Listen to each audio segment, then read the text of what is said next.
Et les investissements du gouvernement provincial ne s'arrêtent pas là dans la région. Johan, la ministre de la Famille a annoncé une enveloppe pour soutenir les familles autochtones ce matin à Val-d'Or. 6,4 millions de dollars qui vont aider les organismes communautaires autochtones à améliorer leur offre de services adaptés et de travail de proximité. Le premier programme représente un investissement de 3,1 millions de dollars à travers 9 organismes et pour le second, c'est 3,3 millions pour 11 organismes, des investissements qui vont pouvoir véritablement aider les Autochtones selon le gouvernement. En fait, c'est une annonce qui est carrément en concordance avec les demandes des organismes et des communautés autochtones. On a travaillé ensemble ces programmes-là pour être sûr que quand on l'annonce, justement, quand on le met en place, on réponde véritablement aux besoins qui nous ont été démontrés.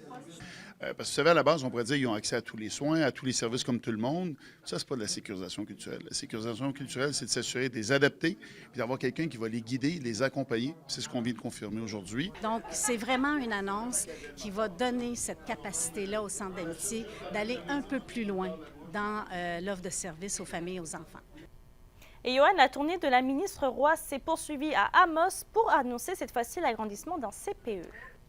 Oui, c'est le CPE Arlequin-Colombine qui voit son deuxième bâtiment s'agrandir de 15 places. Un projet évalué à environ 1 million de dollars qui va permettre également la création de 3 postes d'éducatrices supplémentaires. La directrice du centre, Isabelle Girard, affirme qu'il en manque des places en ce moment à Amos dans les environs.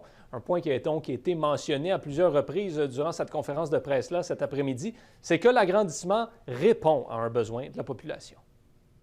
Dans le fond, le CPE Arlequin-Colombine a déjà une première installation qui est en opération depuis 1977. Ici, on a un deuxième bâtiment qui a été conçu et construit de 2011 à 2015. Il accueille présentement 60 enfants et c'est ce bâtiment-là que l'on veut agrandir et que l'on a fait la demande pour l'obtention de 15 places supplémentaires, donc un permis de 75 places. C'est un beau métier qu'on tente de valoriser de plus en plus, mais oui, les places certainement sont manquantes. Et on note que 5 de ces 15 nouvelles places seront réservées pour des poupons. Merci, Johan. Au plaisir.